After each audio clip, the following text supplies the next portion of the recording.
Via Zoom? Yes, via Zoom muna tayo. Ang ating past president ng Philippine Bar Association, chairman ng Movement Against Disinformation or MADS, Attorney Rico Domingo, ang ating suki. Attorney Rico, good morning. Danny and Rico with you. Good morning, Rica, and good morning din ka, Danny. Kamusta ho, attorney? Siguro kayo Okay naman po. ay enjoy during the weekend. Binabantayan ng mga kaganapan sa Senado na umuugong na kung ano-ano. Di ba? For now, ngayon, ang sinasabi nating historical. Enjoy namin at the same time, luksa kami at nangyayari sa ating bayan to. Okay, oo nga. Baba ng trust rating ngayon sa Senado. Pero for now, dapat tutukan natin, dapat ngayon daw i-convene as impeachment court ang Senado. Yan ay sabi ni Senate President Alan Peter Cayetano. Ano ho ba mga expectations ninyo bilang isa sa mga nakabantay dyan at miyembro, dating past president ng Philippine Bar Association? Danny, can I rest back muna ng konti? Sige, Attorney Rico, go. Oo. I think what we should now focus on would be the implementation of the warrant against Bato. No? Dapat mapakita ng executive branch na dapat yan i-serve na at dapat magaling pa sa presidente ang utos na i-serve na natin yan at hanapin si Bato. Kasi ito ay malaking impact sa ating rule of law. At yan ang aming tinutugis sa Philippine Bar Association as well as in the MAD. No? Dapat yan pursigihin na nila, may pending warrant of arrest kay Bato, nagtatago siya. At in the meantime, what I'm trying to find out is yung ating, meron tayong presidential decree on 1829, which was passed January 16, 1981 on obstruction and apprehension of prosecution of criminal cases. Dapat i-file na po ng ombudsman yan sa mga kanilang nakikitang participants dito sa kaguluhan na nangyari ng Tuesday. Mag-file na dapat ang ombudsman yan.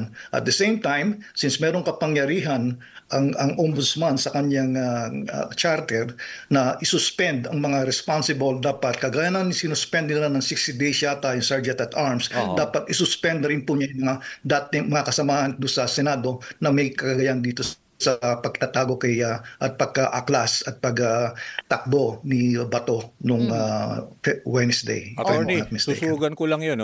Tapos importante kasi binanggit mo na rin yung PD 1829 na dapat ang obstruction of justice ipupush na dapat ng ombudsman. When you say, di ba, nasuspindi na ho si Aplaska di ba? 60 days. Opo. Pero for now, ang tinutukoy mo ba parang pati ang mga senador na parang feeling mo nandoon na sa saklaw na ng obstruction of justice, dapat kasuhan na rin ng ombudsman? Opo. Dapat kasuhan na ng ombudsman. After all, that is under his charter. No? Yung ombudsman ay may kapangyarihan under Republic Act number 6770 na hindi naman impeachable officers po yung mga senador. Dapat yung merong participation sa pag-aklas ni Bato at pagpunta niya, balik niya sa Senado that time at day, dapat patasan na po ng criminal cases against these people. Opo. Isa sa mga nababanggit na person of interest na nga po dito, si Senator Robin Hood Padilla. No? Pero hindi din po natin alam kasi kung ano mangyayari mamaya if ever they will, of course they will attend dapat dahil bubuksan na nga yung Senate Impeachment Court. Pero kung wala pa pong ginagawa dito sa sinasabi po ninyo na kasuhan na rin yung mga may kinalaman. Oo, di ba yung mga senador na may kinalaman sa kanyang pag-akla, ay pagkawala o pagtakas. Hindi daw pagtakas dahil free to go daw siya. Sa kanyang pag-alis, no? Sa Senado. O paano po yun kung wala pa naman po nangyayaring mga kaso i-file? Person of interest na naman po sila. Totoo po yun. Pero again, the challenge now for the Ombudsman Office is to expedite. Marami naman silang abogado. Dapat na-file na nila at na-draft na nila ang criminal cases or complaints against those responsible for the Tuesday fiasco. No?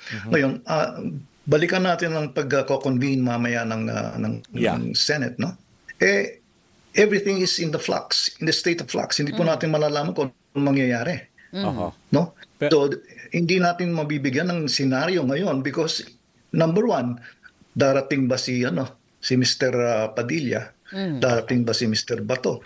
Hindi magkakaroon ba sila ng quorum? Makakadarating po ba yung mga minoriya? So hindi po natin alam yan. So it will be dependent on exactly at the time when the so-called the current Senate President will call Oo. the meeting to order, the session to order. So hindi po natin alam yan. I don't even know if they're going to convene as an impeachment court. So everything is flying in the air. Hindi po natin alam yan. Opo, dagtungan ko rin partner, no? Sige, Isa lang, go no? ahead, partner. Kasi kung if madaliin man po ito ng ombudsman, kasuhan sila at maaring maipakulong, maaring mahuli, di po ba pag ginawa yan, di mapuput into further Constitutional chaos? crisis? Further Constitutional chaos, etong crisis, ano posible? natin. Chaos lang dun sa paano pa mako-constitute ang court ng Senate court Yung kung impeachment court. mawawalan ng ilang senador dahil nga ipapakulong o maaari silang arestuhin. Hindi po ba chaos ang nangyayari ngayon? Meron na nga po So, yan. Opo.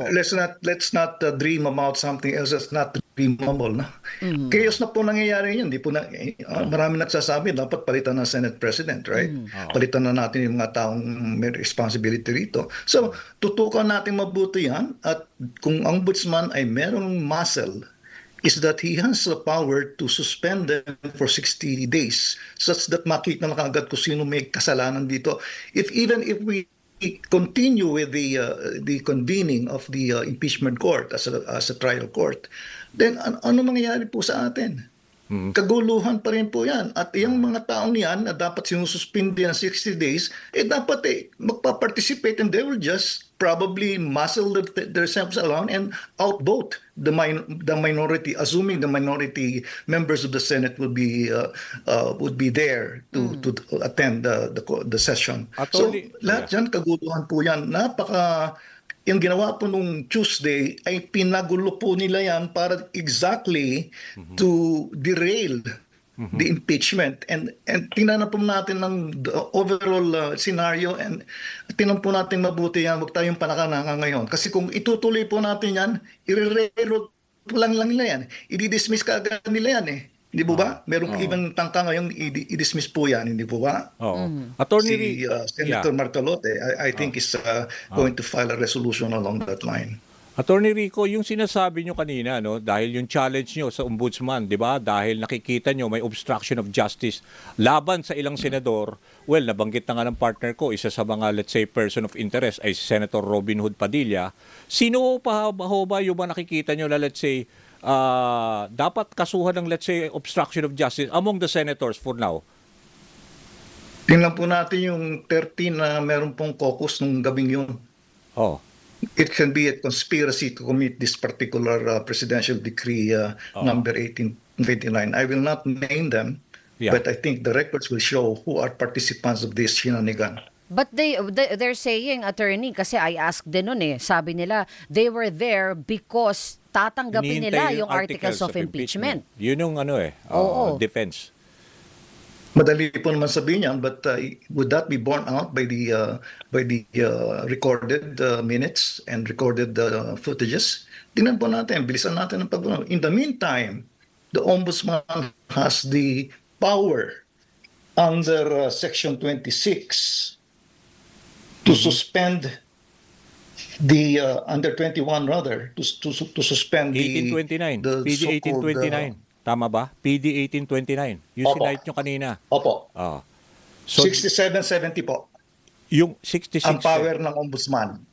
Republic Act number 6770, which is the act organizing the ombudsman. Ang power po nila ay mag-suspend ng akusado. Ngayon, ang basis ng ombudsman would be the violation of Presidential Decree 1829 of January 16, 1981. Yun po ang base ng kanyang habla. Okay. For now ho ba, yan ho ba ay personal sentiment nyo o namumuong sentiment among the lawyers groups na let's say nakakausap nyo na ibig sabihin, wag payagan na let's say si Senate President ang manatili para mag-convene nitong impeachment court mamaya? Ganun ba ang parang panawagan ngayon ng isang... Hindi ko po sinasabi personally, Kadani, na si Senate President alisin. That is addressed to the body, the Senate. Pero Hindi yung ko po panawagan sinasabi ba kayo na gano'n na let's say sana merong gano'n pagbabago sa Senate presidency Is that a common Sa sentiment pagbabasa among ko lang lawyers po, groups? Oo. Danny, sa pagbabasa ko pa lang ng sitwasyon right now, since I was invited as a political analyst, no, as a resource person, Yes. ang pagbabasa ko lang, meron na po tayong mga batas na dapat pinapairal under the rule of law. Yun ang pinag-usapan po natin ngayon. And besides, the underlying objective right now, the underlying cry of the people is we should have statesmen to carry and to shepherd this chaos in the Senate. Sino pong statesman na pinag-usapan natin diyan? Ang presidente. He has to now demonstrate a political will to implement what the ICC had already adjudged as something that can be served upon Bato, and that he should now command the people responsible, the enforcers, to now look for Mr. Bato at dakpin siya ngayon at ibigay sa kamay ng katarungan. ICC. Hindi dapat yung panunuorin lamang ng presidente. This is actually a demonstration of how the president will handle this matter. This is a crisis. Opo. At dapat yan makaroon ng statesman, a political leader who possesses exceptional wisdom, skill, and integrity, dedicated to serving the long-term interests of the people and the nation. Opo. Pakita po niya yan. Sabi niya, isasalba daw niya ang image ng kanyang yumaong ama. This is the best time for him To redeem to show that. himself. To redeem himself. Ayan. So, hahanap pa po tayo ng statesman na sinasabi po ninyo, Attorney Rico, dahil parang wala ata tayo ngayong makikita ng qualified. Mamaya naman may special coverage ho kami para dito sa mga nakamiss nitong mga sinasabi ni Attorney Domingo. Kasama siya. Mamaya kasama natin siya sa special coverage. Alas 2 ng hapon, tutok ko kayo. Opo. Attorney Rico, maraming Sige salamat with for your time. Dito po muna namin tatapusin kasi mamaya po yung magagandang tanungan sa alas 2 na po natin sisimulan. Salamat po sa inyong panahon, Attorney. See you later. Thanks, Rika and Danny. Thank you, Attorney. Thank you. Ating past president ng Philippine Bar Association, chairman ng Movement Against Disinformation. Dami ng mga nagre-react, partner. Yeah. Oh. Oo, basahin na natin isa-isa, Sige. partner. Oo.